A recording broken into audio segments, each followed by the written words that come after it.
whole time. Yes. So, but two of the times me and my brother were playing in the waves. Mm-hmm.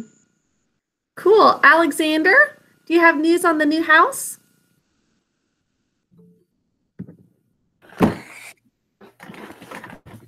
Okay. Knocking the house, but we're signing the contract of building our own house this Saturday. Oh my goodness. So you guys are going to be able to build your own house just how you like it? Yep. Oh, that's really fun. Well, congratulations. The search is over. Finally. The search is over for the right land? There was so many houses. We had to go looking at houses like every day. But the search is over. Okay. Well, good to hear, Alexander. That's really exciting.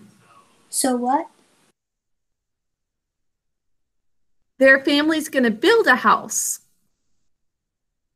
They're going to sign off on the land and be able to build one. How was everybody else's weekend? Kruthi?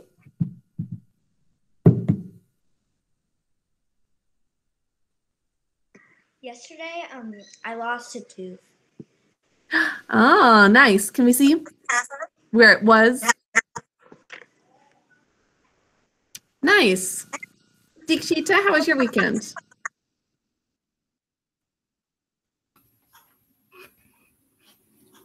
It was good. I played with my friends outside, and I have two questions. One is the literature test and the history test. Good questions. The literature test is tomorrow, and the history test is Wednesday. So I actually have a fun, or I hope it'll be fun for you guys, a Jeopardy game that is all about Jungle Book review, since we do have that test tomorrow. So who has played Jeopardy before? Good. Okay. Well, I'll explain it to everybody else who hasn't played it, but we'll do that later on in class today. And we'll see how it works, but I think we'll be able to work in teams for that. So we'll work in teams, and since we've got 14, probably 2 different teams, and you'll rack up some points. The more points a question is worth, the harder it is. But I think that you guys should still be able to answer all of them. Yes, Emma? On Saturday, it was my friend's birthday, and we made slime. Oh, fun. Yes, like Kruthi? At place called Slime Studio. That's where you made the slime? Mm-hmm. Oh, cool. I think we played Jeopardy for Thanksgiving or Christmas. I don't remember. You're right, we did. Yeah, we did as a class before. I forgot about that. I didn't create that one. I think Emma's mom made that Jeopardy game. It was super fun. Samhita? My sister. Oh, your sister's the one who made it. Yeah. So yesterday I was playing outside with Rashi and my little sisters, and when I walked near my tree, I found a seashell. How random. In Arkansas. And I kept it in my ear, and it turned out to be a real seashell. Yeah, I guess somebody just dropped it out there. Or maybe a bird, I don't know.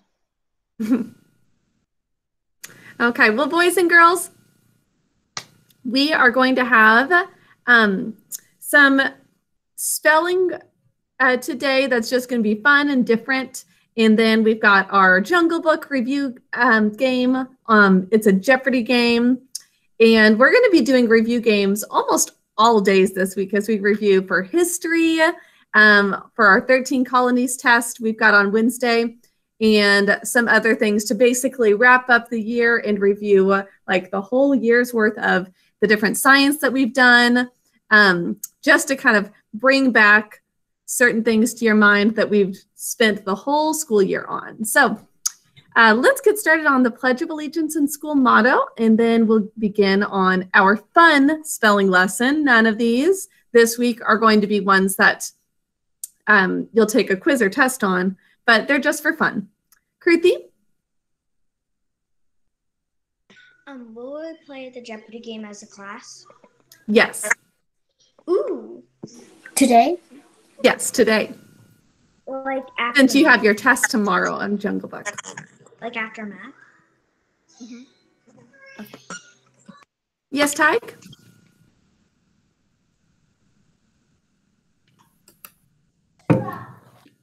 So what you're saying is that on like a normal week we will not have a spelling test?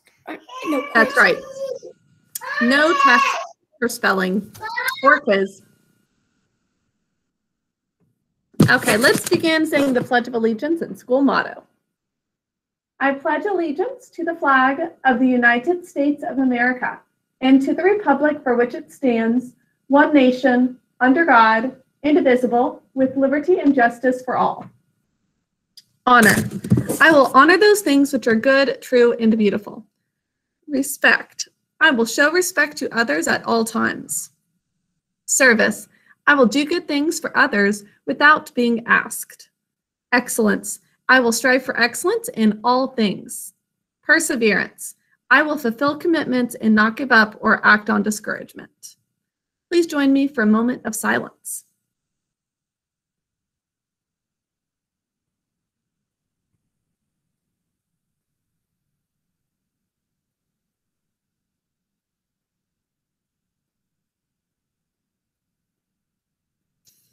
Okay, boys and girls, well, let's take out our whiteboards and we're going to do just phonogram review, but no spelling word review, at least today.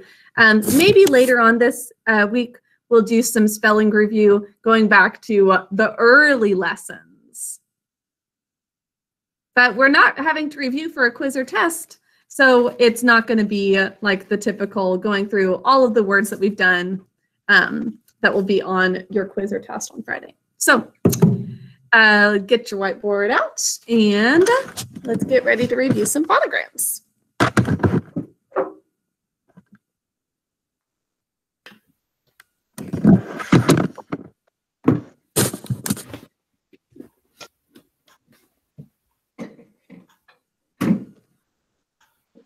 Okay, since we have a Jungle Book test tomorrow and we're about to play a review game, for our spelling words today, I want us to write actually characters from Jungle Book. Oh, actually, I'm jumping ahead though. Phonograms first, but that's what we're going to be doing for our spelling. For phonograms though, please write the phonogram. Let me pull it up.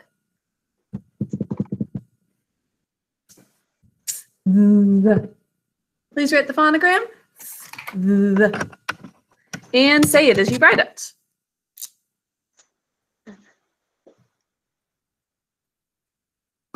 Am I unmuted?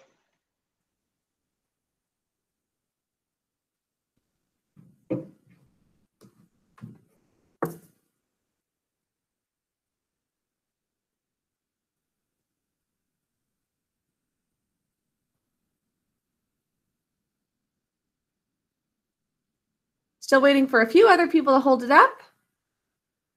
Marcus, Harika, Dikshita, can you hold up your board?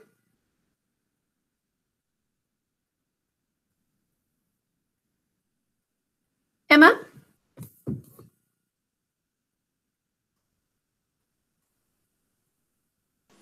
What? Oh, I thought you were holding your hand up. Maybe you're just playing with your marker.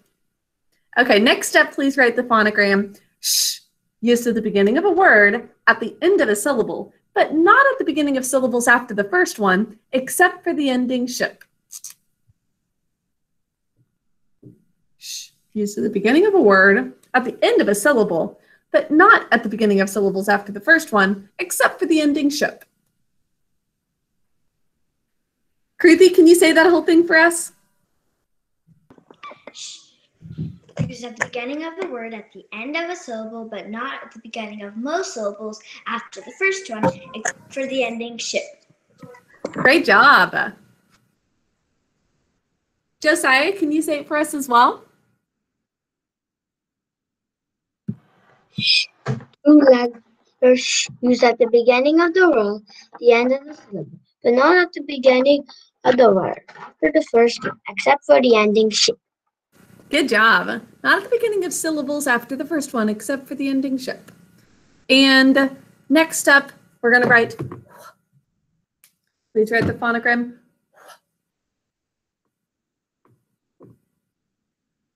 Like who or when or where.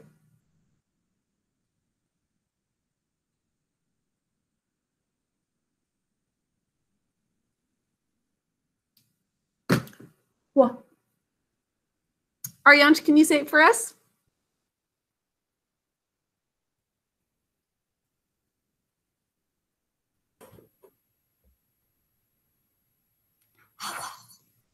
Good. Next up, please write the phonogram.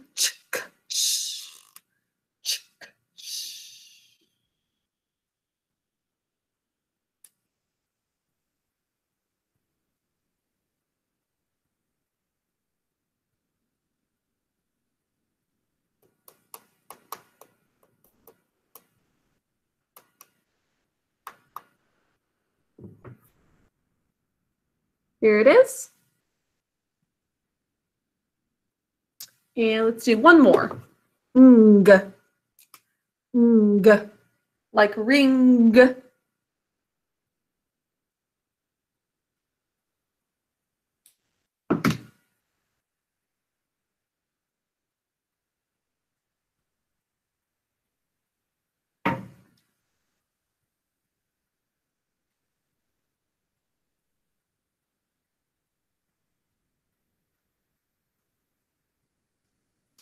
Okay, could I have Arshad say all the phonograms we just wrote?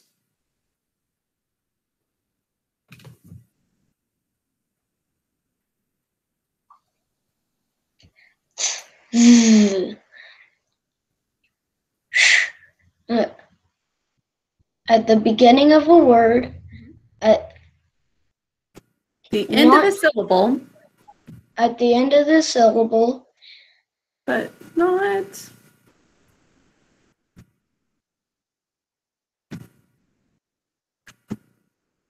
But not at the beginning of syllables after the first one. But not at the beginning of the syllable after the first one. Except for? Except for the ending ship. Yes, you got it.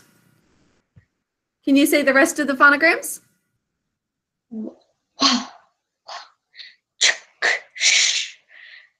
Very good. Okay, by the way, that put into action as far as what the rule is.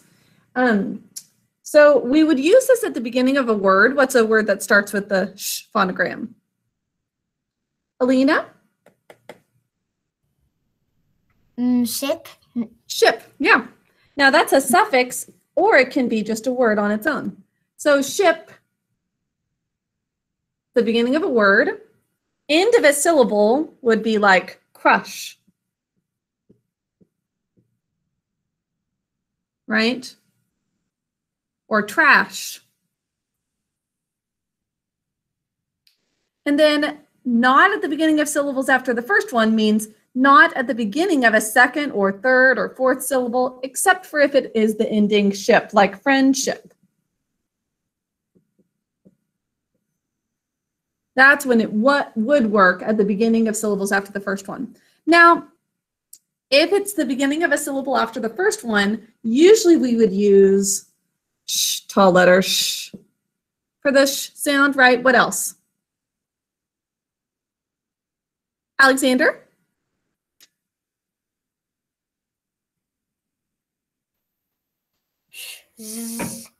Yeah, sh, z. Or what else, Emma? Short letter. Good. Sh, short letter sh. So usually if you hear it at the beginning of a syllable, later in the word, we use these. Okay, let's erase our boards now. We are not going to do any spelling review, but that might change later in the week. We might go back to some of the older words, kind of pick some favorite ones. I know you guys loved banana, right? Is that what you're going to say, Alexander? I was thinking of banana and biscuits. And biscuit. Quick little biscuit. Yeah, those are some favorites, definitely. Okay, but we will not do that today. Maybe another day this week we can go back to those older ones that you guys especially loved. For now, though, please take out your binder. We are going to do a new spelling lesson focusing on characters from the Jungle Book.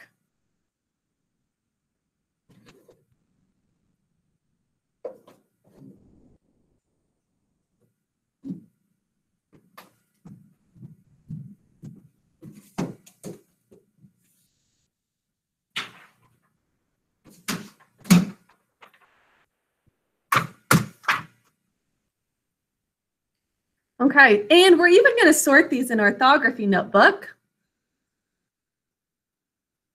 because we've got some interesting phonograms in some of these, including some unusual phonograms.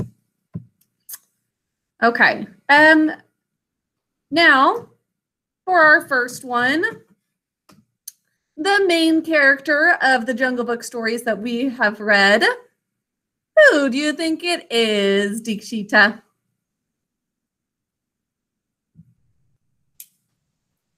Mowgli. Mowgli, of course. Now, if you have seen any of the movie versions of Jungle Book, you know they pronounce it Mowgli. And so in common culture, that's the way we say this name. But actually, apparently when Rudyard Kipling wrote this book, he wanted it to be Mowgli was the pronunciation. Mowgli. But that has changed over the last several decades. Everyone says Mowgli instead of Mowgli. But it makes sense because there's that ow, cow in the snow phonogram. Mowgli. Can you imagine if everybody just went around saying Mowgli? It's not wrong. It's just so different than what we ever hear. Okay, so that's our first one today, Mowgli or Mowgli. Yes, Emma? To me, it sounds funny. I know, anytime it's just different than the way you've always heard a word, this kind of strikes you as odd, but that is actually a helpful thing to spell. So we'll think of it as Mowgli. Say it with me, Mowgli, 2 syllables. First syllable, ow, 2 sounds, using ow, cow in the snow. Second syllable is g-l-e, 3 sounds.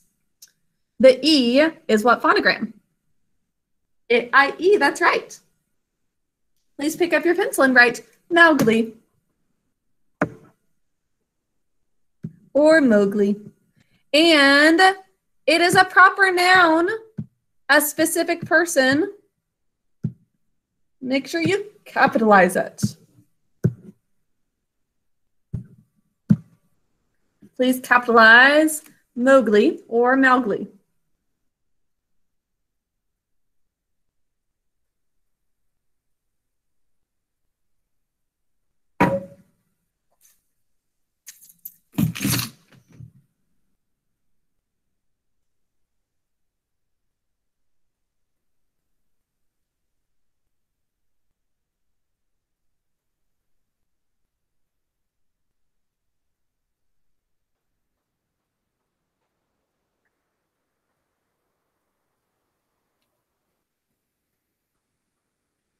Hold it up when you're done, please.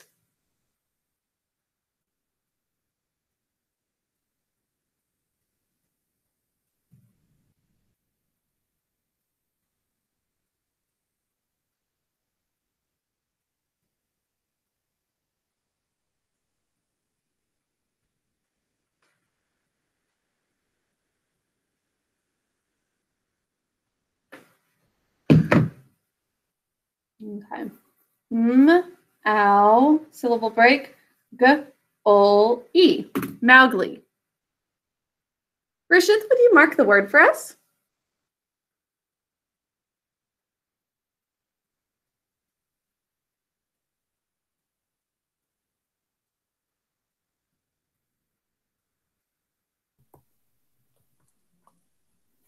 Me? Yes. Underline the O and OW.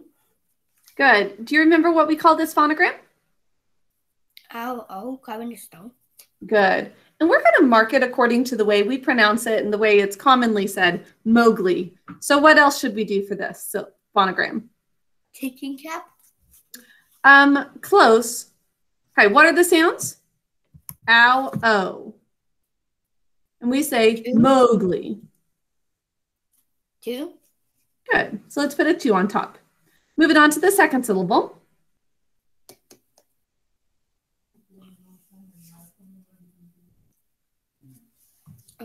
These are basic code, but what about the vowel?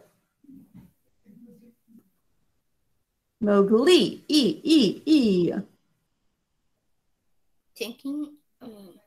What are the sounds of the phonogram, Marisha? Tree. Good. I-E. It's the third sound. And this word is a noun, a proper noun specifically.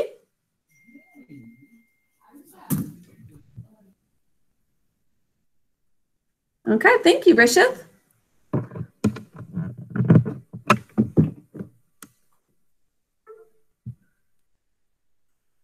Okay, for our next word, this character is a beloved teacher of lots of the young animals in the jungle. He can be strict, but he loves them. Who is this character? Josiah? Baloo. Baloo, that's right. Okay, so the character is Baloo.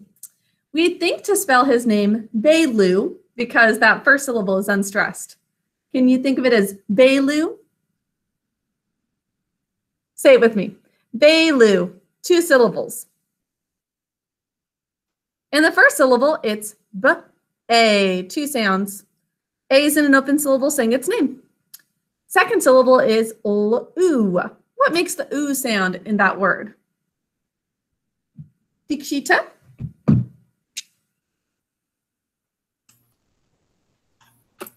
Ooh and book.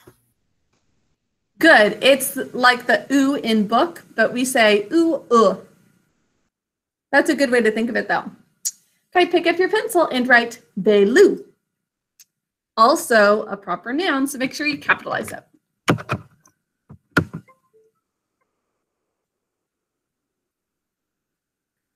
And no need to even ask for names, whether or not you should capitalize it. Every time there's a proper noun, it should be capitalized. Every time.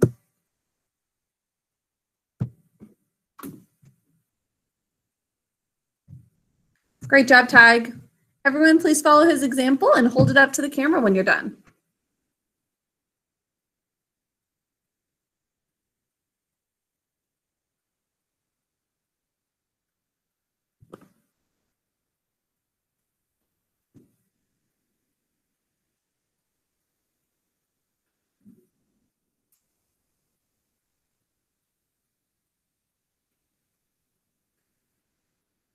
Excellent. Baloo. A syllable break. Ooh. Ariane, would you like to mark it for us?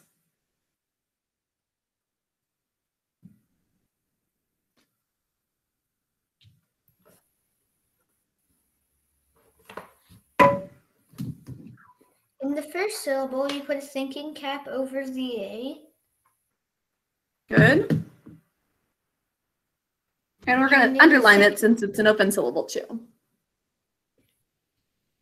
And in the second syllable, put a 2 over the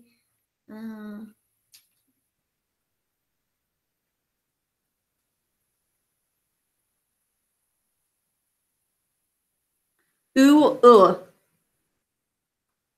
and over the phonogram. So we're actually going to not... Wait, go ahead. Take the 2 out, actually. You're just right. Underline it. Yeah, you're right. It's actually just the first sound, baloo, for the sound, for the phonogram ooh, ooh. What part of speech is this, Aryansh? A proper noun. Good. Not just a noun, but a proper noun. It might be nice, actually, to put... PN. Like, we could do proper PN or a capitalized noun to show it's proper. I actually don't know what well-ordered language does later on for abbreviation, but we'll just go ahead and put lowercase n for just a noun, even though at some point you might have to mark proper nouns differently in like 4th and 5th grade. Okay, but let's move on to another character. For our next character, this character vouched for Mowgli with the payment of a bowl early on, and he always is watching out for Mowgli. Who is it? Alexander?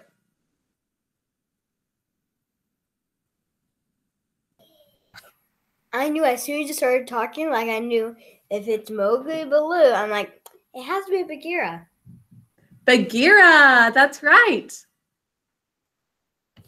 So Bagheera is the panther who watches over Mowgli throughout our story. Bagheera. Now there is an unusual phonogram in this word, unusual at least in the English language. The GH together making a G sound. Bagheera. Sound it out with me, please. As Bagheera, because there's 2 A's in an open syllable. Bagheera, 3 syllables. First syllable is B-A, 2 sounds, A's in an open syllable, saying its name. Next syllable is G-E. The G is actually G and H. And then E is E-W, always says E. And finally, R-A, 2 sounds. Pick up your pencil and write Bagheera. Another proper noun.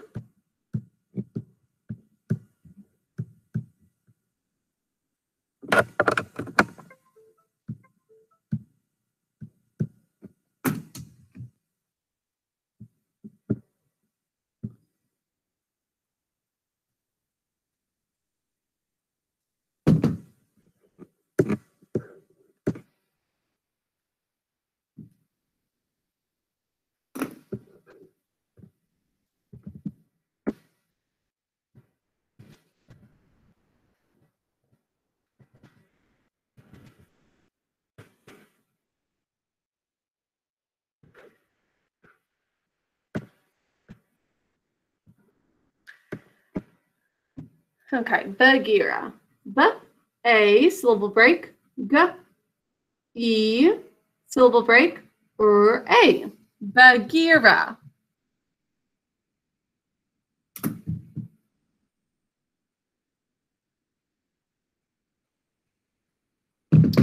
Okay, for our first syllable, we'll underline it and thinking cap it. The A. Now over here, I'm actually going to have us mark the GH together because that is an unusual phonogram. I'm kind of surprised actually it's not one of our flashcards, but it's a really kind of a common unusual phonogram. Like you would see it in the word ghost, or it makes a f sound in the word like laugh. So the GH definitely is used together in different words in English. And of course, EW always says E, one of our normal phonograms. And then over here at the end, let's put a thinking cap and underline A. Another proper noun.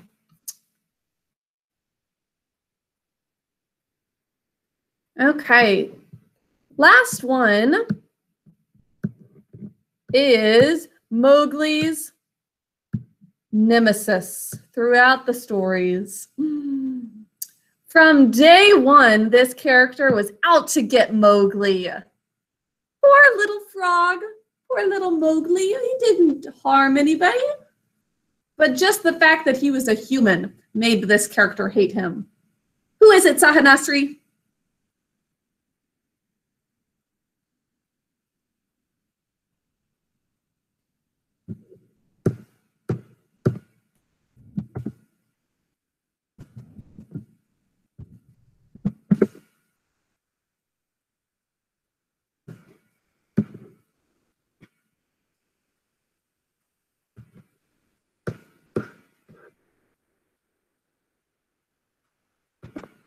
Sahanasri, can you speak up? Oh, I think we're having connection issues. Maybe Emma? Call.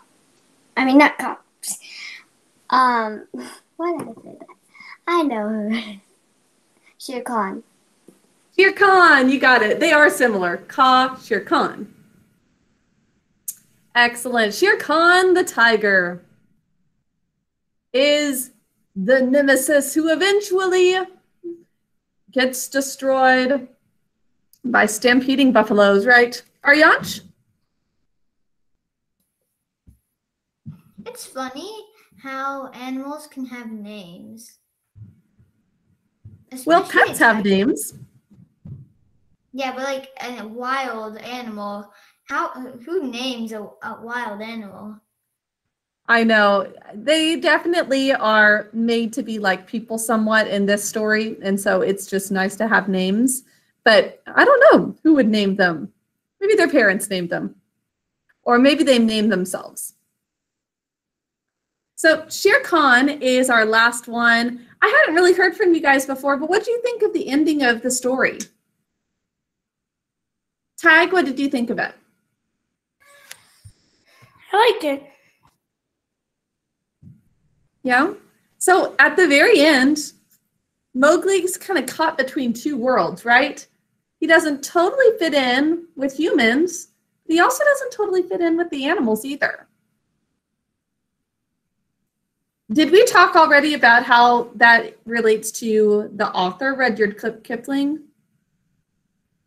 Okay, maybe I talked about this with my 11:30 class, but you know how the author was an English person, English author, who was raised in India. And then he went back to England on his own, away from his parents. And he didn't like it there. And then he ended up back in India, but he didn't really fit in India because he was this white Englishman. So in both places, he kind of didn't fit in.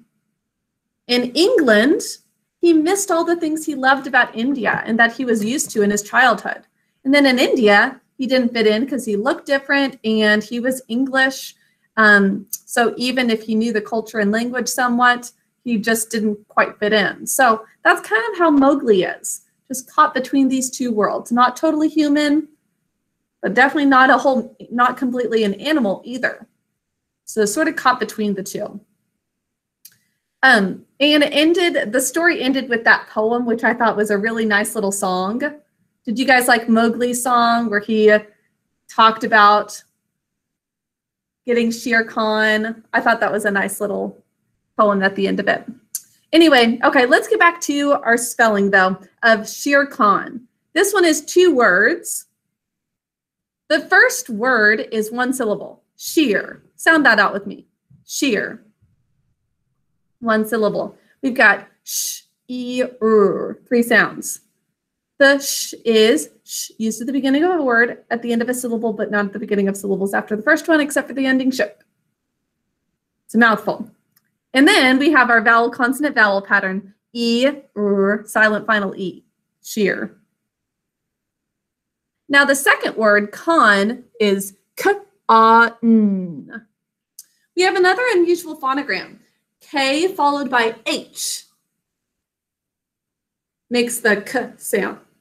And then the ah is at a ah. Right, then n is basic code. Please pick up your pencil and write Shere Khan. Try your best on that one. Remember that in Khan, there's a silent H.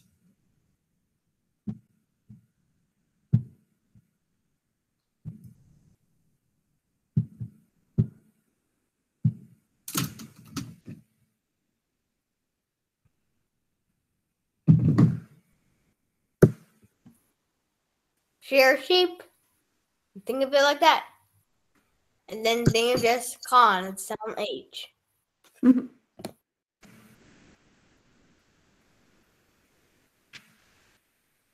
Yeah, it sounds just like shearing sheep. Spelled differently than that, but it does sound just like it.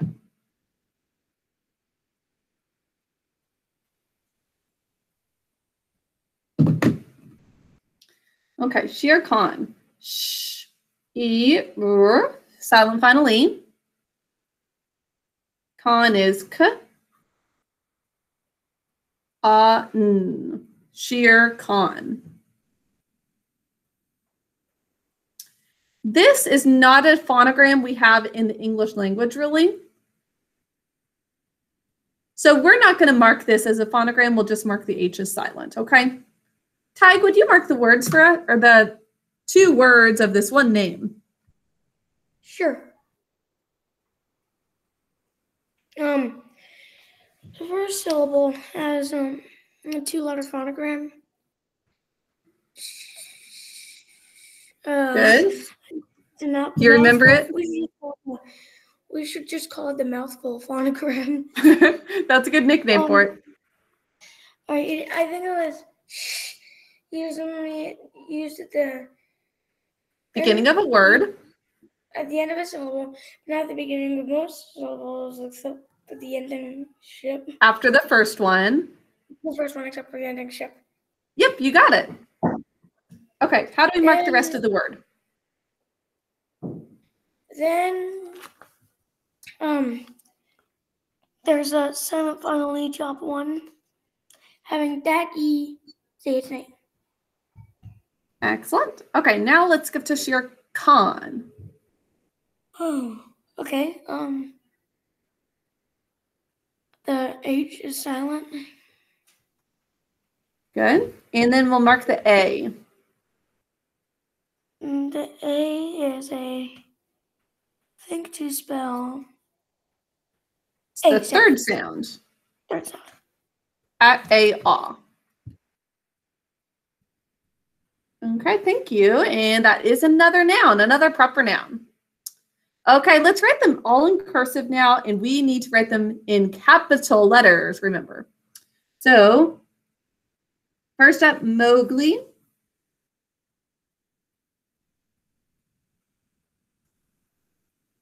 It's been a while. That's how we do the capital M, right? Or did we do, yeah, okay.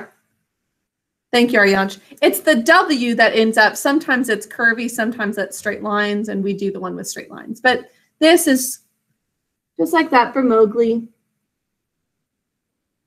Now, Baloo and Bagheera have the capital B that curves like this.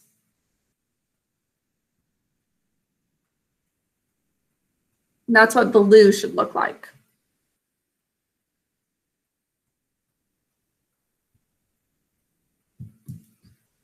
And here's Bagheera.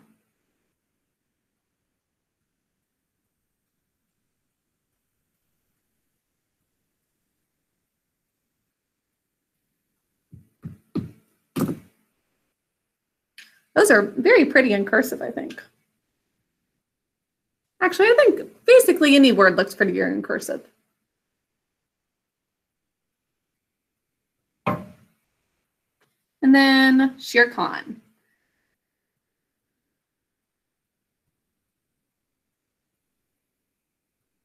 You need to capitalize Shere and the K in Khan.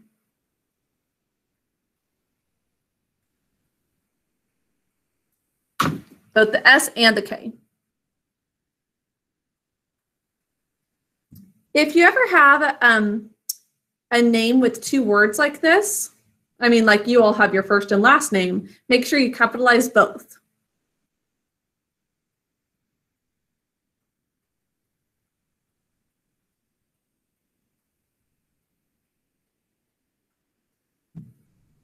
Excellent, Kruti. Love that cursive. Everyone else also hold yours up when you're done, please, so I can see it, just like Kruti did.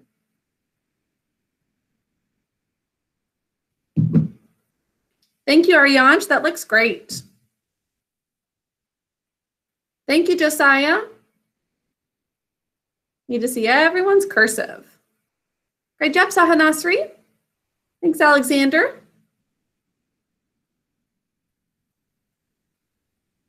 That looks good, Alina. Nice cursive. You always have beautiful penmanship, Alina. Thank you. You're welcome. Oh, and Alina, thank you so much for the gift, by the way. I got the candle from your sister that she dropped it by. Oh, you're welcome. I love it. I love candles. Thank you so much. You're welcome.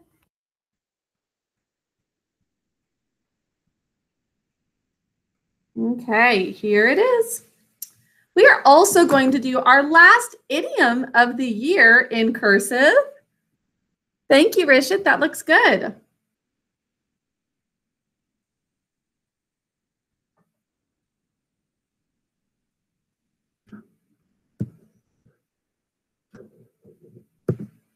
So we're going to keep our page out for also that idiom. Emma? Whenever I was like peeling the wrapper of the yogurt, it was like shaped in a watermelon, so I just colored it.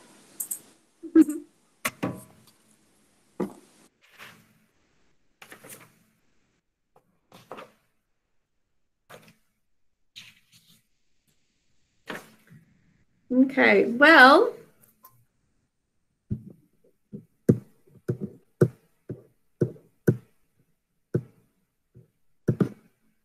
before we do our new idiom, let's review some of the old ones that we've done so far.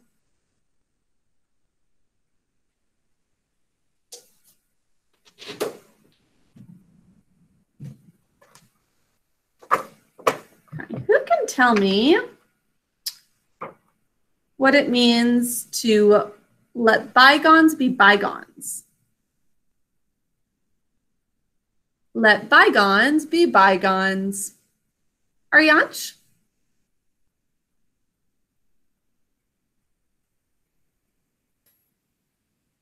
So if you lose your favorite toy when you were 3 and now you're 10, you can't just complain on that, because you have to let that go and move on to different things. A good example. I like that one.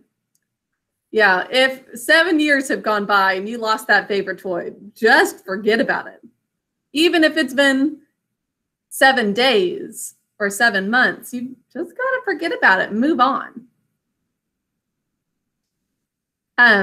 Yes, Arshad, do you have an example of letting bygones be bygones? No, I think we've already done this idiom. Yeah, it's just review. Oh, okay. You're right.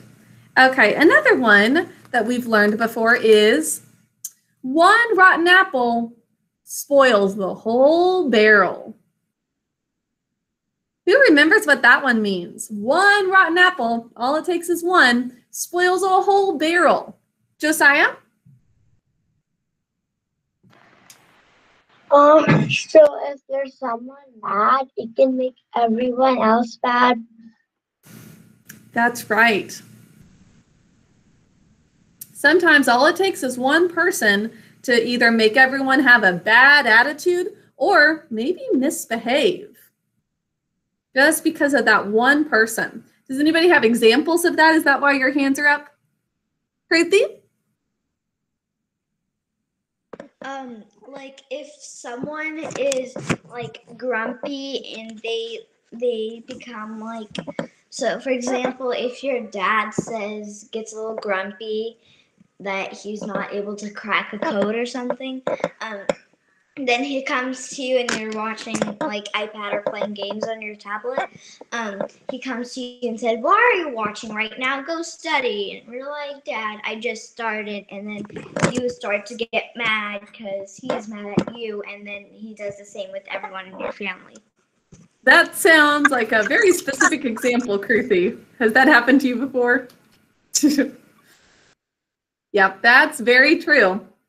One grumpy attitude can rub off on you and you can start being grumpy. Tig? you have another example? Yeah, two things.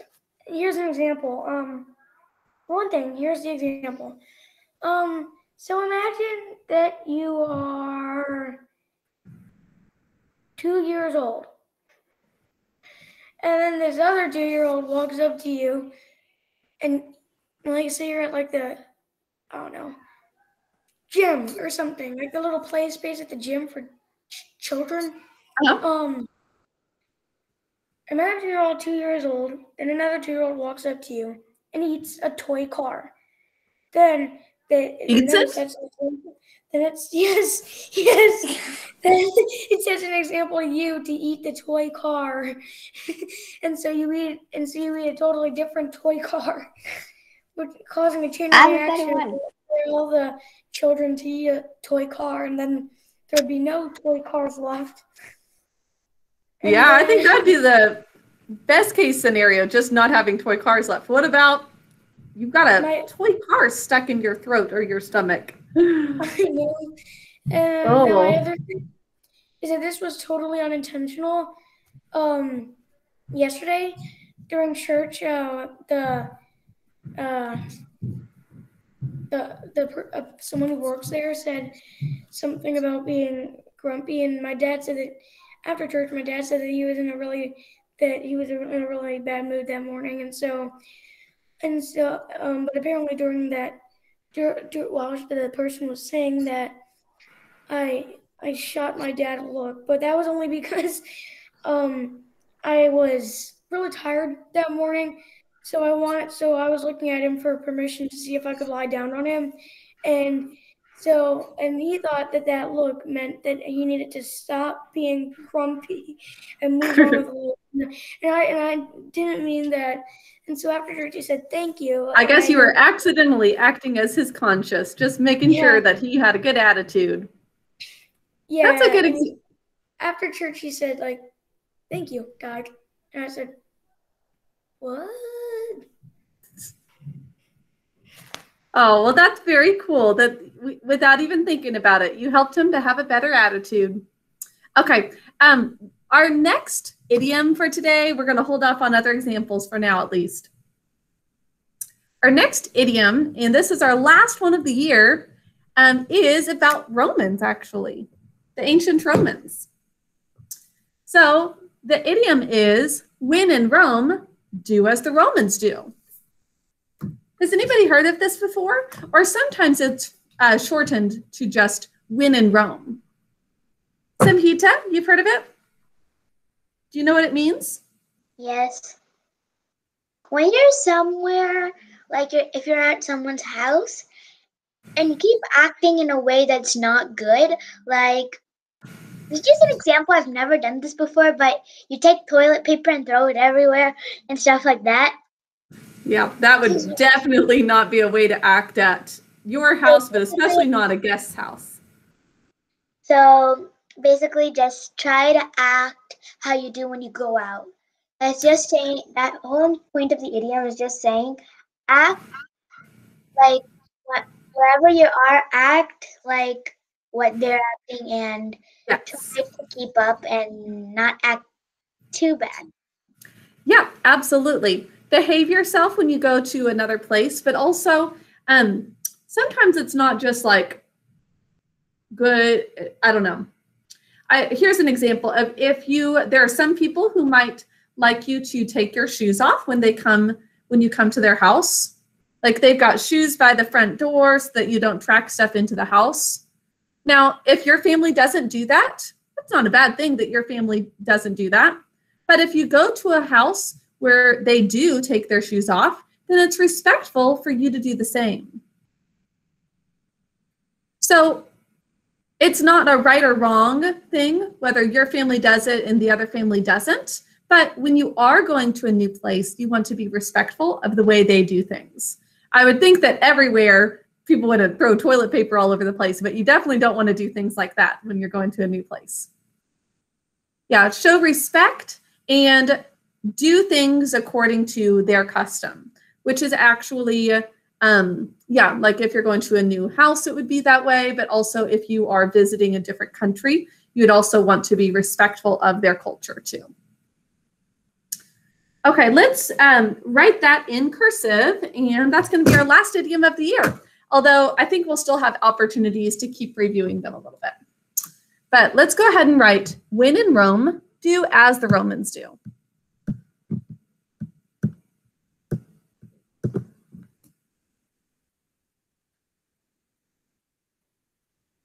When in Rome, comma,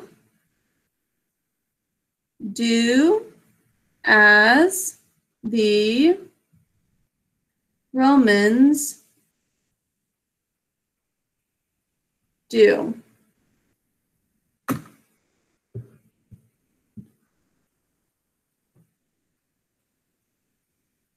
This is common enough, popular enough that it will sometimes just be when in Rome, and that meaning still comes across. People know what you're talking about if you say that.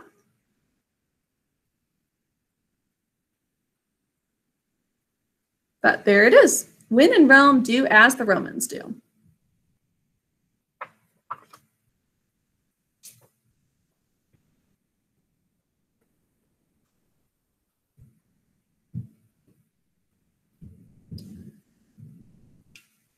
Alexander? I can give you an example right now, this second. Oh, let's hear it. Okay, this is nonfiction, real quick, okay? You never believe what I say. I don't like school. I do like school. Is that an example of the when in Rome idiom, or is that going back to the one rotten apple spoils the whole barrel? Nope, when in Rome. Well, I hope you would not do that. Nope, I would never. Okay, boys and girls, once you're done with that idiom, we're going to take out some index cards to do some roots because as I mentioned to you all last week, we are kind of getting caught up on some of the weeks that we skipped roots and focusing on one Latin or Greek word a day, plus a few derivatives, and maybe not quite as many as we would normally do, but a few derivatives based off of it as well. Emma, do you have one more example too? An example for one rotten apple spoils the whole bed. Like if one dog barks, the other dog bark.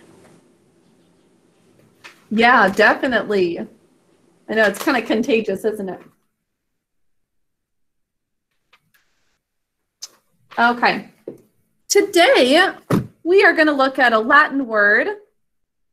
Pes pedis is the word. Pes pedis. We haven't done this one yet, right? I don't think so. Okay. So pes pedis is a Latin word meaning your foot. And we've got several words connected to it. I think maybe we've discussed this, but not written in our index cards. Dikshita? I think we already did this. Could somebody check their cards to see if we have them written down? I kind of think that we talked about it but didn't write anything down, so I think it would be good to still write something down today. We wrote it actually. Remember you signed it in Oh, I signed it on Bright Thinker. You're right. Okay, let's just review it and then we're going to move on to a different one. So pes pedis means foot. We've got words like pedestal, which is the foot of a column. A pedestrian is a person who walks on foot. A pedicure is caring for your feet. Pawn, like in chess, is the foot soldier. And a pedal, for example, is a foot lever. So those were some of the derivatives, words we have in English that come from the Latin word pes pedis. Okay, we'll move on to a different one for today then. We actually didn't skip over it nearly as much as I thought we did. Okay, but we're going to move on to this Latin word, brachium. Can you say brachium? Brachium. It means arm.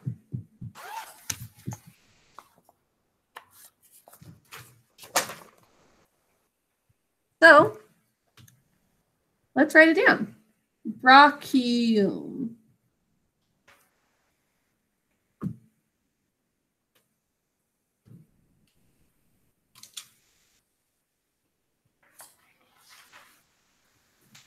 The Latin word for arm.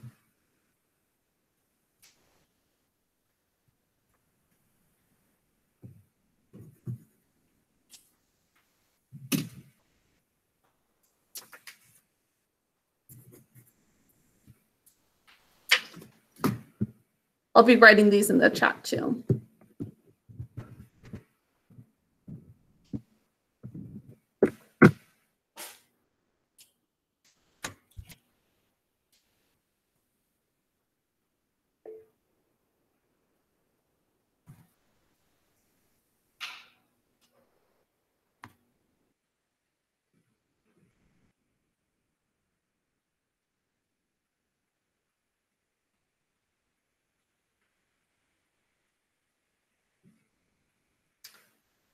Okay, so a few derivatives that come from this.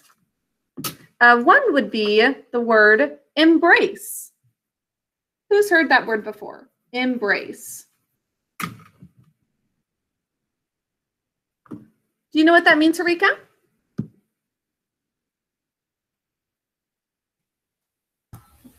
No, but I've heard about it. Okay. Your grandma might embrace you if it's been a long time since she's seen you. What do you think that is?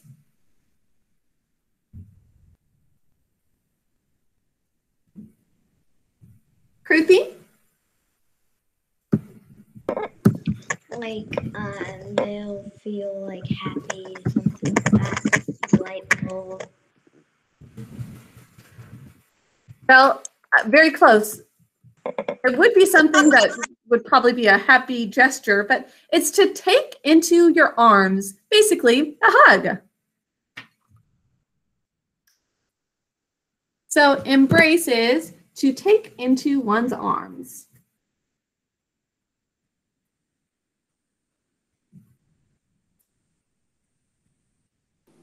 Will we have a test over these?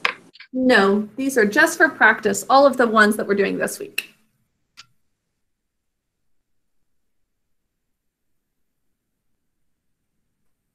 So to take into one's arms is to embrace, basically hug. We could put that in parentheses.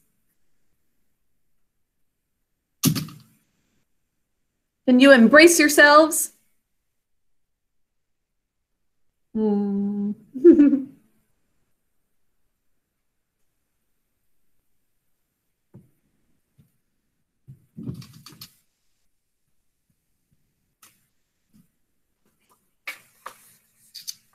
Another one that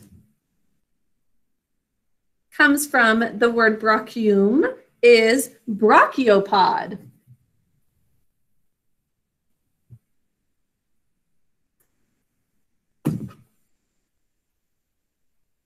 A Brochiopod is a creature, a shelled creature that has two things kind of like arms inside its body. I'll show you a picture.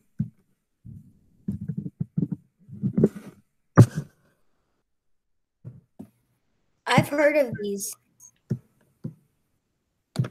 So it's a classification of these invertebrates.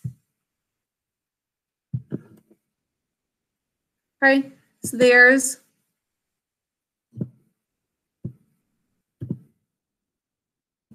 brachiopods.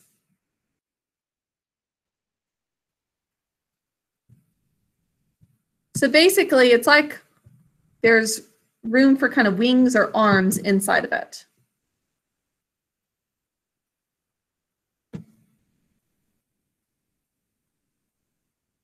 This kind of comes from more Greek, but then the Latins made their own version of it.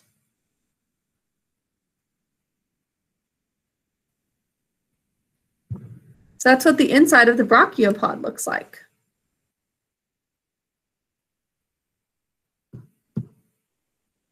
And there's the brachium, which is like a little arm inside of it.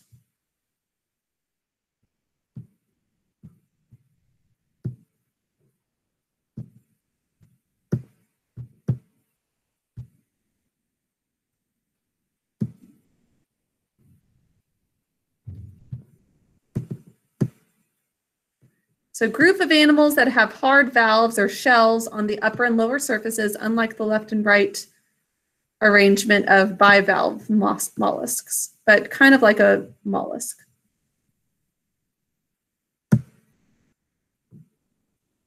So that's a Brochiopod. Okay, for that one, we'll write a two-shelled creature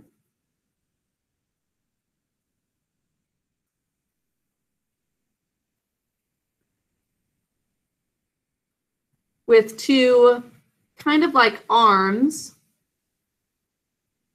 They're called brachiums specifically, inside with which to bring in food. So they actually come out to grab the food and bring it back into the shell, those little brachium arms. So they reach out of the shell, bring in the food, and then it digests it.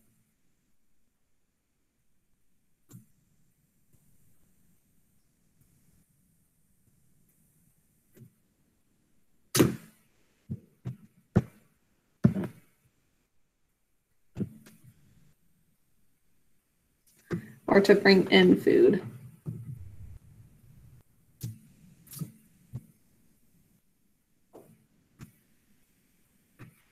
Okay, so there is, oh, sorry, I put brace in the chat instead of embrace to take into one's arms. And then this one is Brochiopod.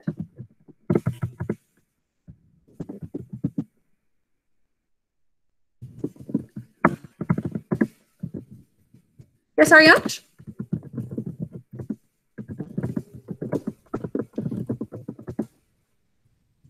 I think I know what the next word is. What do you think? I might be wrong, but I think it's a Brachiosaurus. Oh, good one. That is actually not in our Latin book, but that would be a really great example. Me too, that's what I kind of thought, but I knew. You were thinking of that too? Yeah. So a Brachiosaurus is one that has the long neck, right? And it probably does come from brachium. I wouldn't hear about it if my baby brother didn't like, but if he did not like dinosaurs, then I would not know what it was. Oh, but is he a big dinosaur fan? Oh, here it is. Okay, it's a Brachiosaurus arm lizard is literally how that translates. Arm lizard. Maybe because the neck acts like a fifth arm or leg, kind of. That would be my guess. But yeah, that's where the name Brachiosaurus comes from. Interesting. Okay, that's actually not in our book, but you guys can make your own root card if you want to add that on. But actually, that's all we are going to do for these. We also could write about like a bracelet because it's on your arm. Or a brace, like if you break your arm and have to have it in a sling, like a brace, that actually comes from this too. But we're going to leave it at that, just those for now. But if you want to do extra, you can include Brachiosaurus.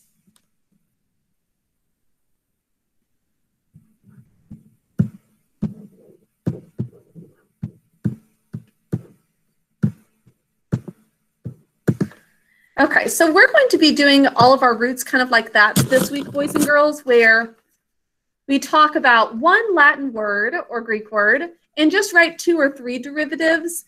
But if you want to add on extras, don't staple these together yet. Actually, you could still staple them together. And then if you add on more, you can just add another staple. So go ahead and put those together as your little group of index cards. And be on the lookout with all of these roots for other derivatives. I love hearing, for example, thinking through, oh, Brachiosaurus. That's not from our curriculum, but that is a very good example of this word put into use. And so if you already know that the brachio part is arm, that helps you to figure out a lot of other new words that you might come across. Know that it has to do with arm. Okay, that's all for now though.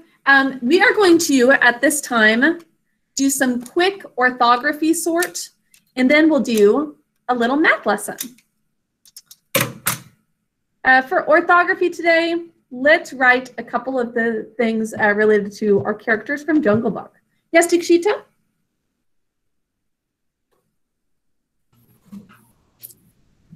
When are we going to do the game, you said? After math time, we're just going to do a little overview of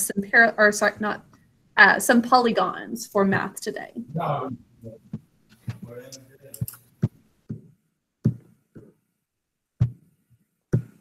Although, actually, I guess we could do the game first. I think that we'll do a little math first, though. I think it's harder to get back into our focus if we wait. Okay, I'd like you to turn to page 72. That's where you should have your Thanksgiving words, and we're going to put all of the extra lessons back here. Do you guys have the Thanksgiving words on page 72 in orthography notebooks? Okay.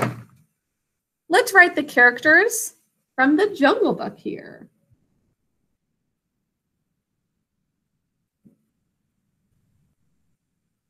We had Mowgli,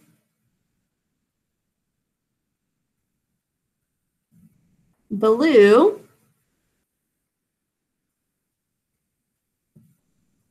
Bagheera,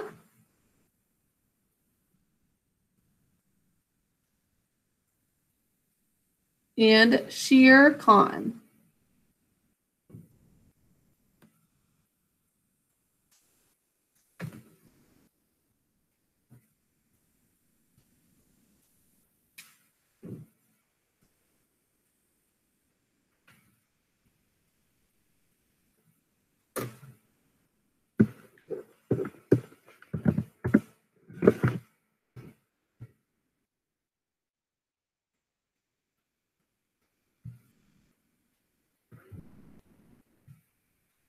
Okay, and actually we won't sort anywhere else in our notebook. So as soon as you're done with that, you can put it away, and we're going to do some math next. I would like you to take out your workbook only for math today. I think that's all we're going to need.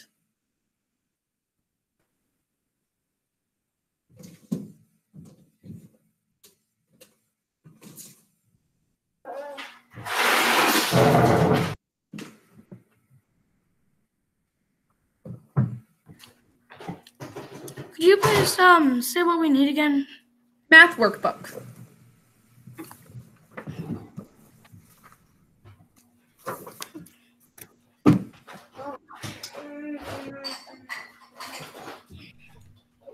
Mom. I want to work in this so bad. Very soon. Well, today is the pool open. Yeah. Today the pool open. Is today the what? And this afternoon there's the pool open. No, I don't think so. It's going to be real soon. Yeah. But I don't know. Yeah. I grow big. I grow big. I should walk. Yeah. I grow big. I should walk. Yeah. Yeah. What did she say? She's a big girl now, 2 camps. Oh my gosh, you're so busy. What page is this? Okay, we're going to turn to page 199. Mommy, help me in the water. No, I have the hiccups. What, honey? I have the hiccups. Means you're grown. I have some hiccups. So boys and girls, we are going to continue doing our overview of these last geometry chapters. Get you started to be able to finish these up on your own. We are going to talk today about polygons. Two-dimensional shapes, polygons.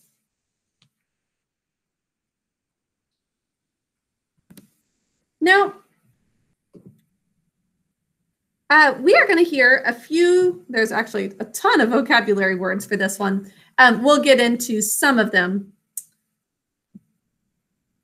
But basically, we're going to talk especially about plane figures in this unit. Now, a plane figure is a flat figure. It's just two-dimensional. It is not three-dimensional like what you would actually see with in real life. We've got instead these just flat figures. We've got some that are open and some that are closed of these plane figures. Notice that these open figures have a spot where, like, you were on this page, you were a little character trying to get in. You could, there's open spots to get into all of these. Now these are closed over here. Some of them have round lines, or some of them are rounded. Some of them have only straight lines, but they're all closed plane figures. So plane figures are ones that are flat. There can be open plane figures. There can be closed plane figures.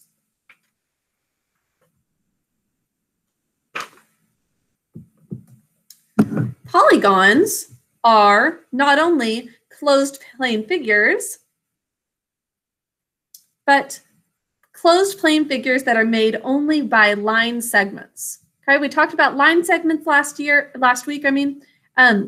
Line segments are part of a line, and they need to be straight. You see how we've got like a circle and other things with rounded lines over here? These are not polygons. They're plane figures because they're flat and they're closed, but they're not polygons. These are polygons.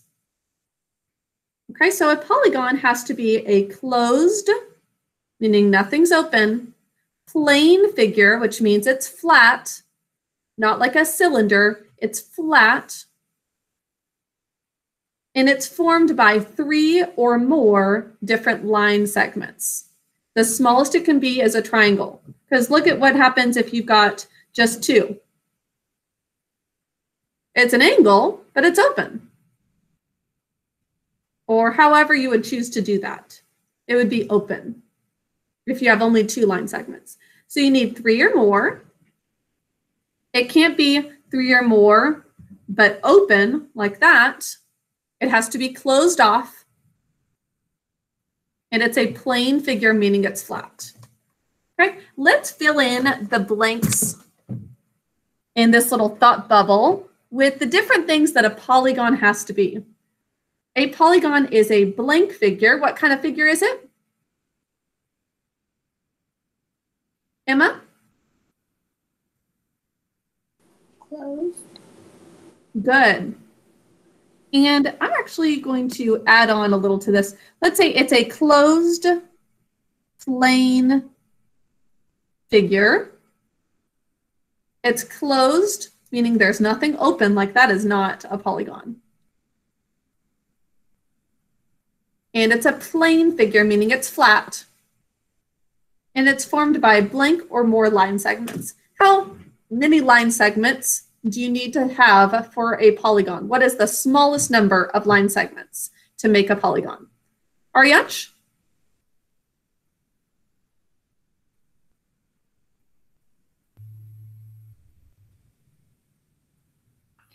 Three. Very good, 3. So it's formed by 3 or more line segments.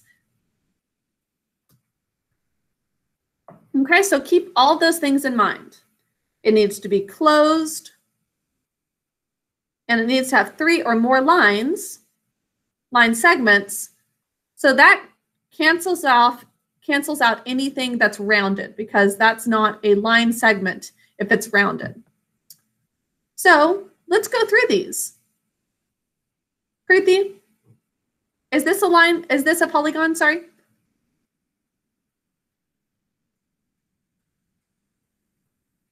No. No. Why is it not a polygon? Because it's open. Good. It's open and there's only one line segment. What about this one, Kruti? It's a polygon. This is a polygon. It is closed, a closed plane figure with 3 line segments. Rishith, can you help with this one? Say whether or not it's a polygon and how you know it.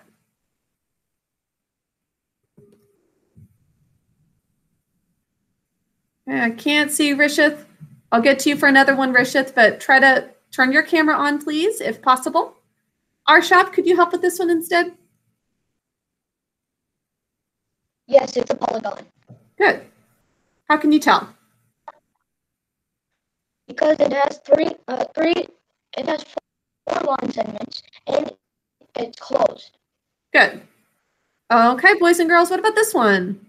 Sahanasri, is this a polygon?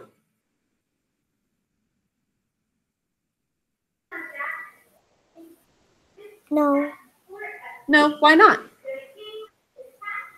because it doesn't have any line segments.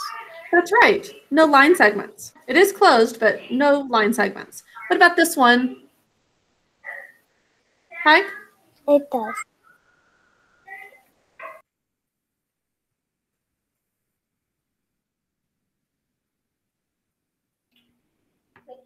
Yeah. Is this a polygon? Yeah, that's a polygon.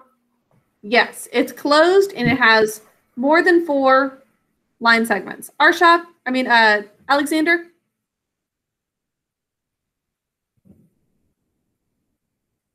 Polygon. That's a polygon, good. And find the last one, Alexander. Is it 1, 2, or 3? The V shape? Oh, the last 3? The trapezoid here is the only one. These are not polygons since they're both open and they only have 2 line segments. Yeah. I thought you wanted me to say the last 3 what they were, so. Oh, okay. Now let's skip down to the bottom. And it says to mark the angles and label the parts of each polygon. Now we're going to focus on interior angles only. Can you mark the interior angles where 2 line segments meet for each of these? And we're going to fill it in with some vocabulary.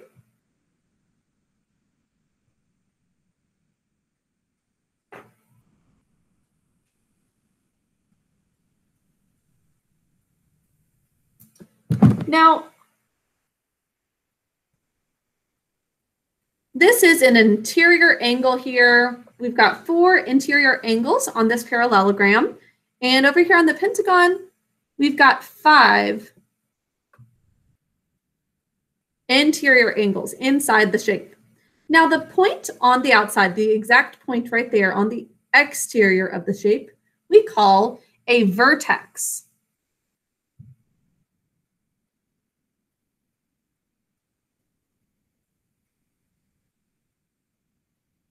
We also got a vertex over here, 4 vertices. We have 5 over here. It's on the outside of that interior angle. There's a vertex. And on the inside is the angle.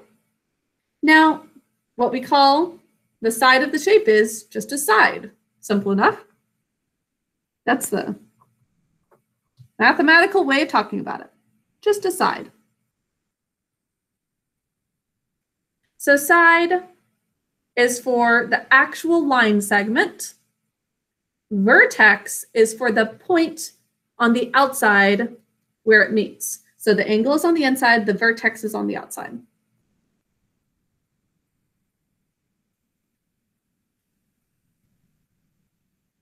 Give me a thumbs up once you're done with this, and let me see actually your labels once you finish up. Rika, do you have your book open to page 199?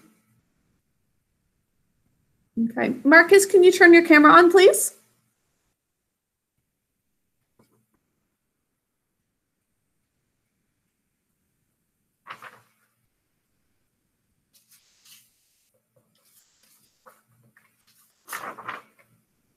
Thank you, Marcus. Okay, let's go over to page 200 once you're done with that. And we have some different names that we're going to walk through for our polygons. Now, some polygons are named for the number of their sides. Right? Like on page 201, you see a triangle is a three-sided shape, right? Now, there's several different options for like the way you can make a triangle. And there's a lot of different names for four-sided shapes. A rectangle is one of the four-sided, or what we would call quadrilateral, for all of the four-sided shapes. A rectangle is one of those four-sided quadrilaterals. What's another quadrilateral from this list of polygons? Do you see? Marcus? A quadrilateral has four sides. Other than the rectangle, do you see any others? CIA. That word was hard. I see two more. What are they? One is a diamond and one. Good. Can you see what this is called instead of a diamond? It is called a rhombus, and good. The other one is called a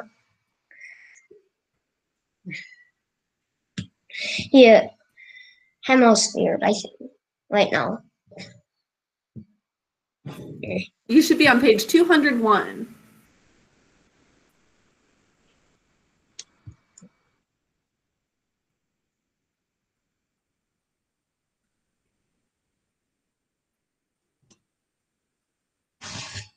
A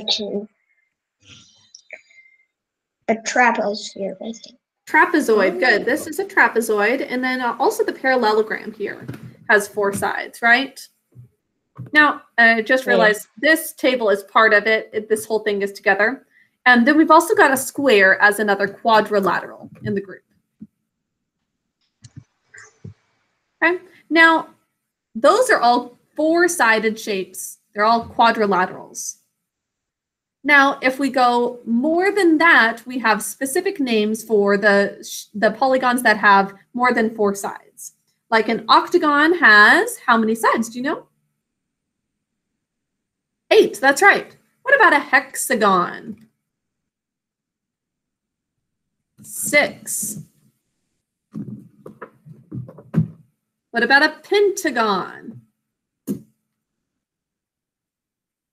Dikshita? See you also showing the answer as you're raising your hand. 5, yeah. Okay. Let's write the names of some of those polygons up here on the top of page 200.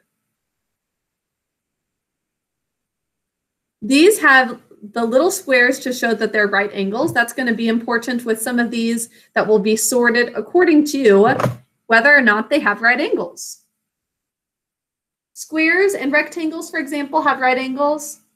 And as you can tell over here, I'm sure the parallelograms don't necessarily have right angles. A trapezoid does not have a right angle. For this, let's write square for the first one. And actually, I've got to see, these are identical, but I'm not sure if they want you to write quadrilateral or rectangle for this one. Just a minute. What about number 5? Who can identify what type of polygon that is? Josiah? Pentagon. Good, pentagon. And let's write pentagon there. It is a 5-sided shape.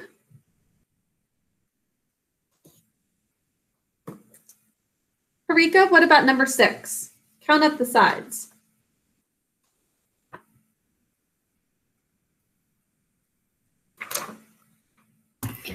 Number 6 is an octagon and it has 8 sides. Good. There are 8 sides. It's an octagon.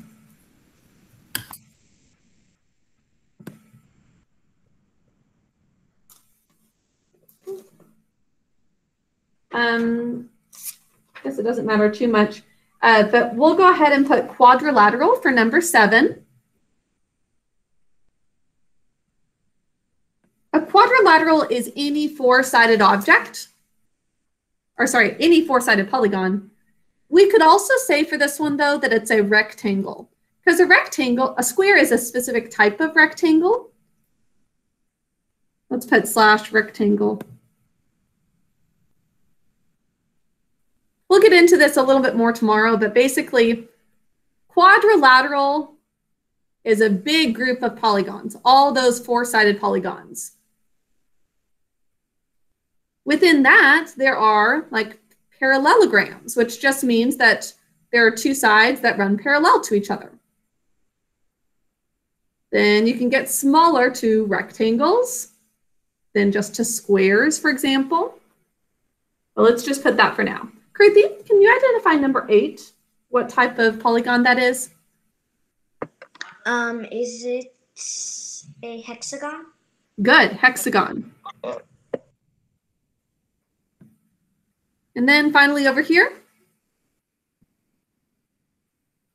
there are 4 sides, so it is a type of quadrilateral. These sides do not run parallel to each other, so it's not a parallelogram.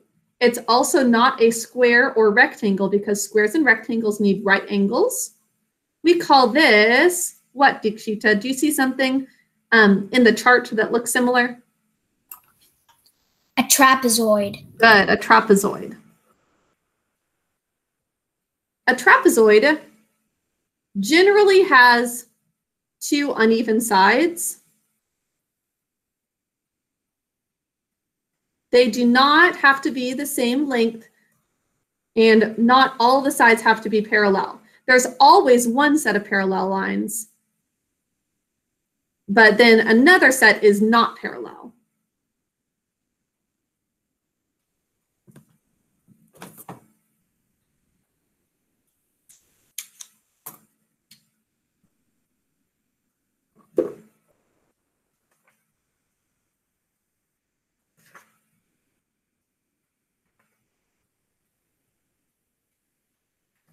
Okay, I'll have you fill out the chart later on today, but another little quick overview of these different polygons. So we've got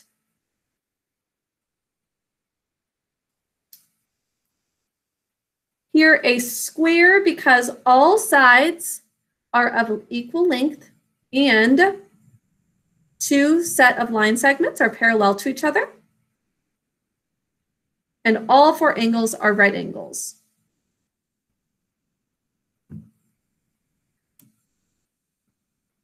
Now, a square is a type of rectangle. The difference, though, is that a rectangle does not have to have equal sides. Does it still have right angles? Does it still have parallel line segments? Yeah, both sets of lines are parallel. There's all 4 right angles, but notice that one set of lines are not the same length as the other set of lines. That's the only difference. But once again, a square is just a special type of rectangle. Now this is a parallelogram. Opposite sides of a parallelogram are parallel, just like squares and rectangles. Only the opposite sides of a parallelogram need to be of equal length, so not all parallelograms are of equal length. But notice the angles. What's different about these angles than the rectangle and square? Aryansh? There are no right angles. That's right. A parallelogram does not have to have right angles. So it's like a rectangle, but just twisted over a little bit. And then finally, we have a rhombus. This looks very much like a square, doesn't it? It says opposite sides of a rhombus are parallel. All sides of a rhombus are of equal length. But why is this different than a square? What's the difference? Alexander?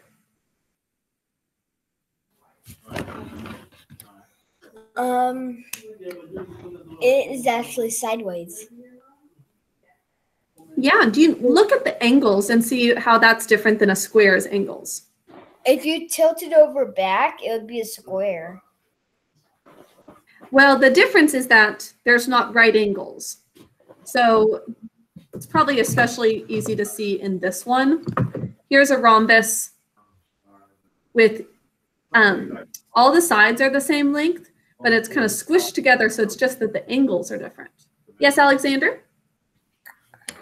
I think they're signing the contract right now. Exciting! They're starting it. Okay. So a rhombus does not have right angles, even though the sides are of the same length and two sets are parallel to each other. And finally, a trapezoid has one set of parallel lines that the other one does not have to be. Or actually, specifically, it is not going to have the other one as parallel. Here's another way of doing a trapezoid, by the way. One set is parallel. The other set is not parallel.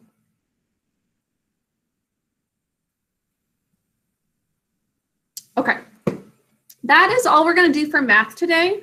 You can finish up these pages on your own. There's a lot to do, so I would say just do a little bit, like maybe just finish the table only, saying the number of sides, how many sides there are.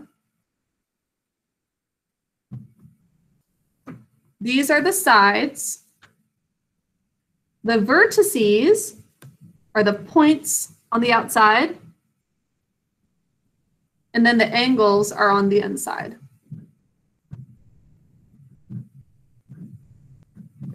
Okay, so I am going to put that actually in Bright Thinker as an assignment for today because I think you all can definitely finish 200 and 201.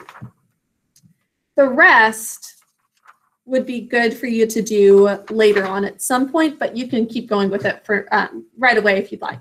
There's one section that's really fun where you actually can cut it out and create a polygon with these shapes that are here. So that is on page 203. You'll actually cut that out altogether. Okay, that is all we're going to do for math today, though. Okay, boys and girls. I'm going to leave the meeting and come right back since my video is not working.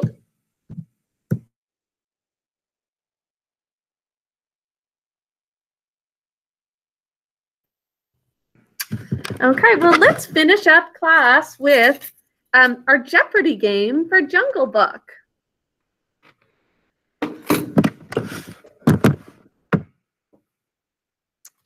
Okay, once again, I think that it's going to work out best to have two different teams for this Jeopardy game.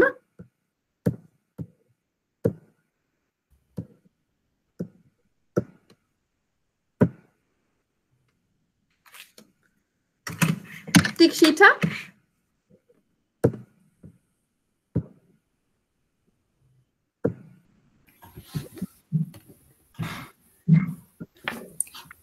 Are the teams boys and girls? You know what? We don't have an even number of boys and girls, but maybe let's see how we could do this. We could do ABC order, so you start with the... Hi, Alexander, Josiah, got 1, 2, 3. I don't see Marcus right now up on my screen. And Harika there's 2 screens of her. There's the issue. There's Marcus now. Okay. So we've got 4, 5, 6, 7 boys. And do we have exactly equal boys and girls? Yeah, we do.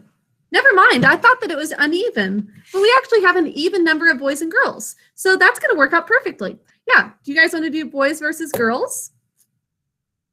Okay. So here is the Jungle Book game. So we've got 5 different categories. There's setting, which is the time and place of the story. Characters, main characters and minor characters. Plot, and then just more plot questions. So the higher the points, the harder the question is. Just keep that in mind. And I'm trying to think if we can do the steal. Yeah, I think that we will do steal. So if you don't get the question right, then we'll have it thrown over to the other side. I think that should be able to work out well, and see if they can get it right. Okay, who is ready? Who thinks they can ace this and get all the points for their team? I don't want boys versus girls. So I think it's going to be easiest to just go in order on my screen. So I'll do the first girl that I see, then the first boy, and then back to the second girl, and so on. So for me, Dikshita is going to be first. Okay, Dikshita, you get first choice of which category you want for your team.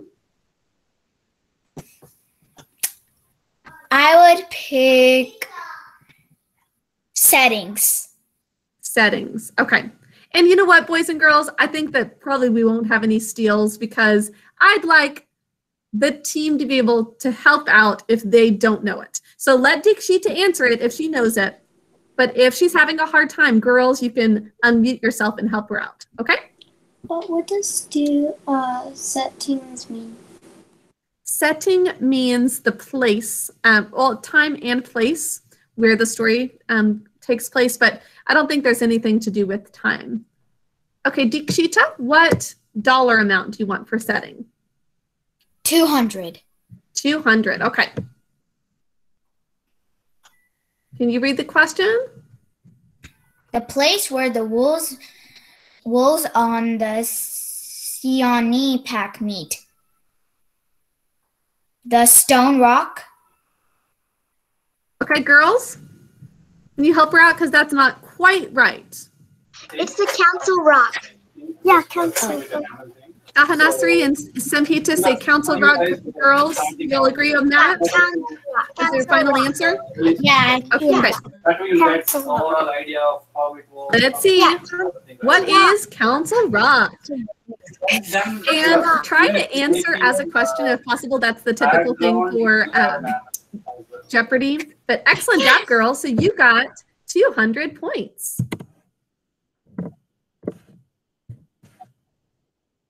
Okay.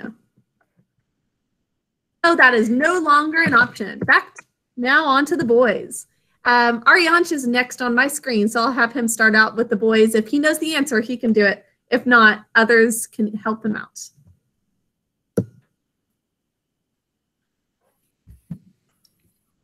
Let's see. I'll try main characters. Okay. Which dollar amount? 300. 3? Yeah, 300. Okay. The Panther. Some of these are easier than others. Who is Bagheera? Okay. Boys, do you agree? Who is Bagheera? Boys got 300. This was a little too easy, actually. Yeah. Some of these, yeah, it's kind of a little uneven. Like some of the 500 ones, I think nobody could get. In other 500 ones, anybody could get. But it's still fun. Okay, next up, next girl on my screen is Kruthi. Come on, Kruthi.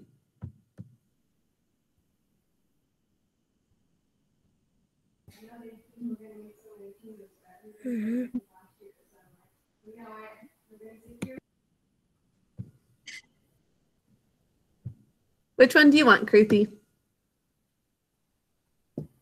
Or if you're not sure, you could ask your friends.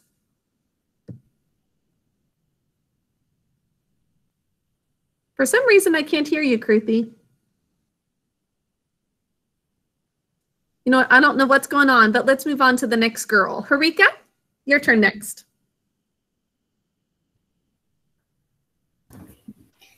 Main character 200.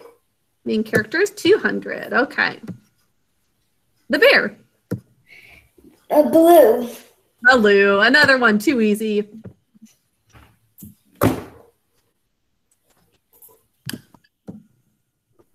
Okay, moving on to the boys. Next up for the boys in my screen is Rishith.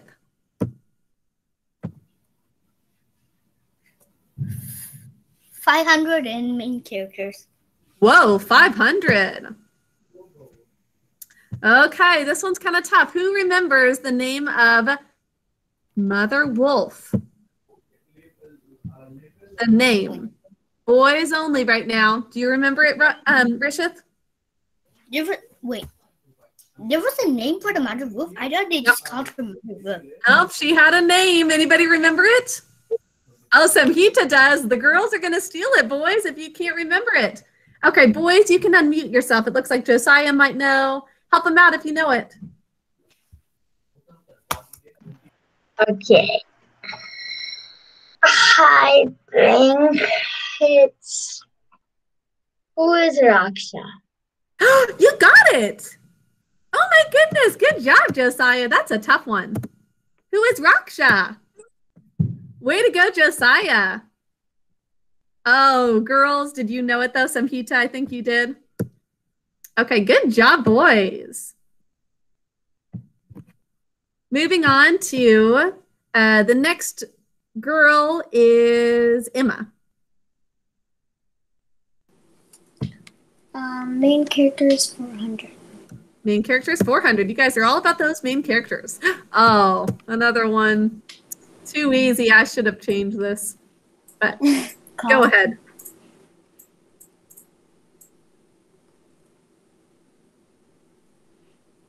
Do you remember the python? Ka. Yep, you got it. Who is Ka? Oh, we've got a tie. Okay. And by the way, we might not use up all of these questions, depending on the time. But I do want to make sure everybody gets a turn. Arshad's next. Hi, Kruthi. I'll have you go for the next time. 300 settings. 300 settings. Okay. The place that the wolves lived at the beginning of the story. It's where Shere Khan first tried to steal Mowgli. It's kind of the general place that they were. What kind of place did they live in? Do you want help from some of the other boys? Yeah. Okay. Ariant. Any boy can unmute. Yeah. Ariant, sure. I think it's a cave. Boys, do you agree? Rishith, I saw you raising your hand for that. Yeah? Okay.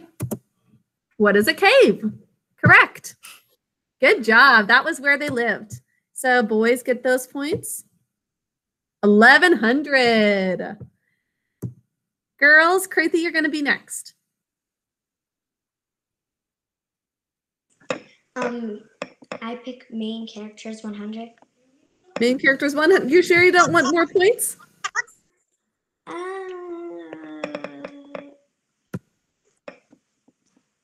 Okay. It's up to you. I'll go. Do you want main characters 100? Minor characters 300. Okay. Minor characters 300. And the plot ones, you guys, I think, will know a lot of the plot ones. For both plot and more plot. Plot means the things that happen in the story. I think I'm going to go with minor characters 300. Minor characters 300. Okay. The kite.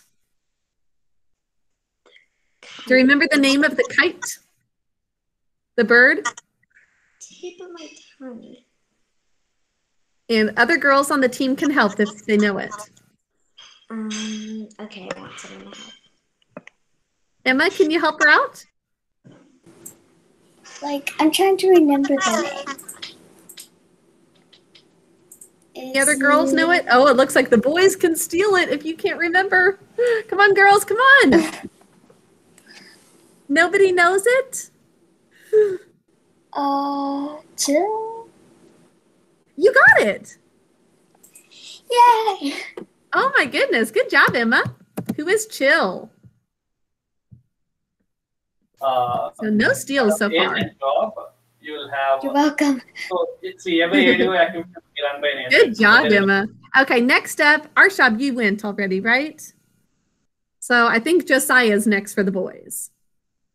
Plot 500. Whoa, big spender. 500 plot. The payment from Bagheera for Mowgli remaining in the wolf pack. What is it? Yeah. Boys, do you agree? Basically, but okay, boys, help him out. There's something a little bit more specific than that. Boys, A bowl. A bowl. okay. What is a bowl? Yeah, what is a bull? Exactly. Good job, boys. Yeah, you were really close, Josiah, but bull was specifically what I was looking for. Okay, boys are at 1,600 now. Girls, did I give you your points? I think I did, but we started with boys. That's what, oh no, we started with girls, didn't we? Dikshita was the very first one. I think I forgot to give you your points. I know the boys are ahead, but no, oh, that's right, actually.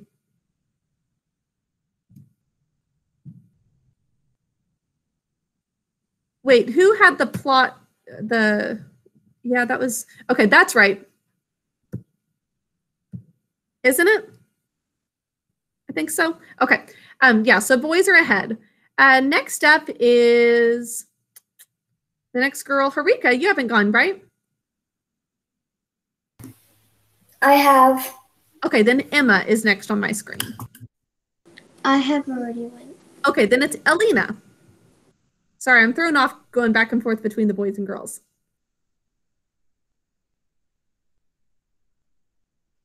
Okay, we need a big one for you girls.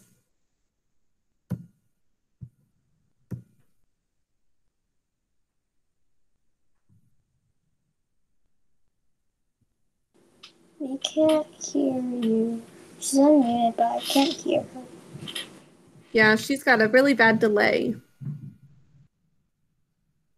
Girls, I kind of think that you had 300 extra points. I know the boys are up, but I think that it was 300 more for you. And okay, I'm going to make that 14. I think it's 1,400 and 1,600 right now. I'm pretty sure. Okay. Minor characters 500. 500 minor characters. This is maybe the hardest one of all. The name of the bat in the 500 story. For the minor. She's got such a bad delay, girls. Girls, can you help out? Do you remember the name of the bat? Wait, can you hear?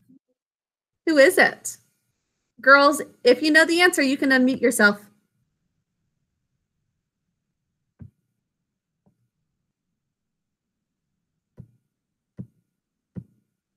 Sorry, Alina. I heard you for some of it, but there was a big delay. Do any of the girls know? I think I know, but I don't know if it's right. Okay, I'm going to tell Alina she can type in the chat if she knows it. No, Simhita, go ahead and guess, even if it's wrong. I think it's Maine, the bat. Good. Alina, can you hear me? Is that right? Yeah. Okay, good. Sorry that you weren't able to say it. Good job. Who is Mang? That's a very minor character. So excellent job for remembering that. Okay, girls are up a little ways, but they were the first ones to go. So boys, you're really not too far behind, but you want to have at least 300 points, if not more, to keep in the lead. Next is Josiah, you went, right? So Tig, I think. Okay. What do you want?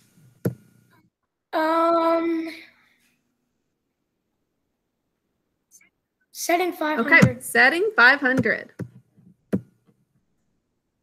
The name of the monkey city. The cold layer. Where is the cold layer? Where are the cold layers? You got it. And the boys keep the lead at 2,100 points, 2,100 points. Good job, Tig. Okay, girls, the order is kind of shifted. It looks like Samhita, have you not gone yet? Okay, then I think you're up next for the girls. More plot 500. More plot for 500. Okay. Let's see. But who is Baldeo? You got it. Who is Baldeo? And girls are at 2,400. Boys are at 2,100. But remember, boys, they went first. But now we've used up all the 500 points. Who hasn't gone yet of the boys? Just Alexander? Okay. Alexander, you're up next. More plot 400. More plot for 400. Okay. He helps Bagheera and Baloo rescue Mowgli from the Vanderlog.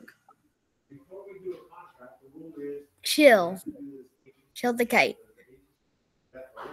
Okay, I see some other boys with thoughts on this. That's not what I was looking for, even though that is correct. The chill does help him.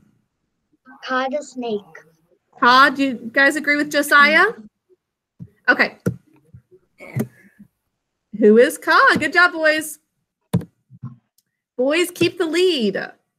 Okay, we are already at, it's 10:25. Do you guys want to play for about 5 more minutes so that we can, well, boys are in the lead and we use, okay, let's do just a few more questions, maybe 4 more people or so. Okay, boys just went. So girls, who would like to go again? Not that it matters too much because you're working as a group. Alina, let's see if we can hear from you this time since you didn't really get to go before.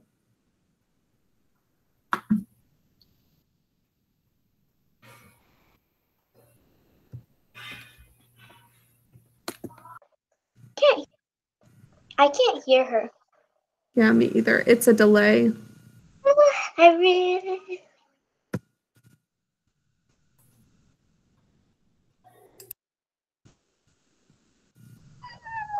Okay, Samhita, I'll have you just go. Can you hear me? Oh. Can you hear me? Yes, Alina, but it's such a bad delay. Wait, can you that hear it's me gonna... now? Okay. Samhita, I'll just have you go. Can I'm you so hear sorry. Me now? Alina, if you can hear me, I'm so sorry, but there's about 30 seconds of delay, and so it's almost impossible to go back and forth. Okay. I'd like to try settings 400. Okay, settings for 400. The place where Mowgli goes after leaving Council Rock. The place he goes after Council Rock in story 1, that is, Mowgli's brother. Oh. I think he goes to a village. Mm-hmm. Yeah, just village or human village. Okay.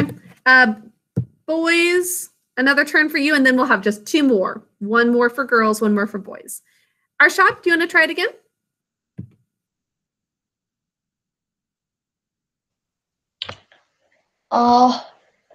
Minor characters 400.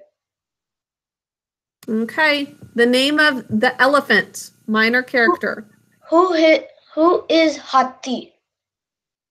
Good job. Because Oh, Hathi means elephant in Marathi. okay. Well, that was easy for you then. Can you say it for us again? Hathi? Hathi means elephant in Marathi. So Nice. Okay. At this point, if the girls get a 400-point one, that only leaves 300-point options for the boys, and so it could tie it up. But I think that the boys still have had the lead for the longest, so they'll probably be the winners. Okay, girls, maybe Harika, you can do another one. Main character is 100. The boy. Mowgli. Okay. Good job, Harika, sweetie, but that didn't help you too much. You needed to go for the 400-point one. Yeah. Okay, boys.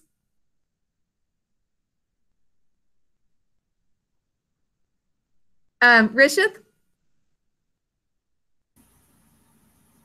400 in plot. Okay, I figured. The reason Mowgli was kicked out of the human village.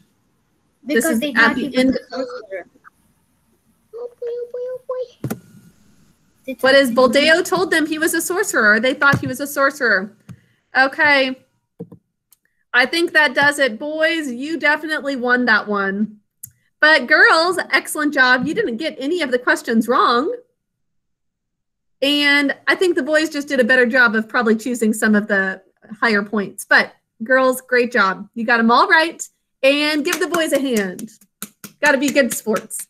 Good job, boys. Okay, out of curiosity, do you want to see the rest of the questions?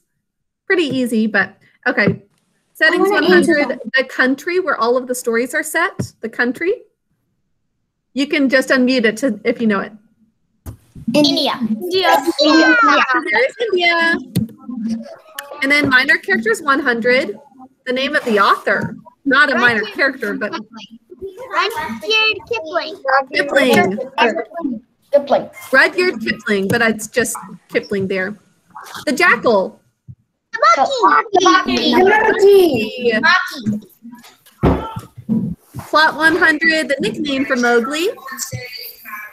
The little frog. Remember his little frog. Little frog, yeah. Little frog. What is little frog? The reason many animals don't like the Banderlog? They make fun of them and irritate them. And they're They not do. good at all. And they don't obey the law. Yeah. The reason Kaw goes along with Baloo and Bagheera to rescue Mowgli. He wants to eat He's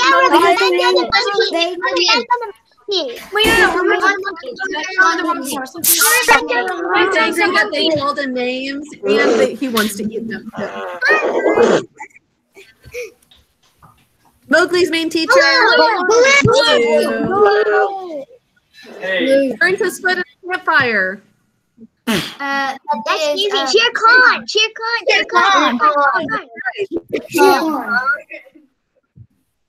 And the reason why the Banderlog kidnapped Mowgli. They want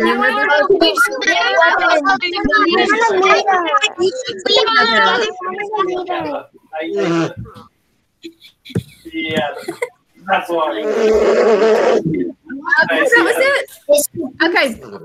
Great job, everybody. Did you guys, that worked out pretty well virtually. Maybe we'll do one like that for the 13 colonies before we take that test. Yeah, that was really fun. I'll talk to you guys later. Have a wonderful rest of your day. No reading group for today since it's 10:30 already. Okay. Bye. Bye. Bye. Update tomorrow. Tomorrow. Bye. Bye.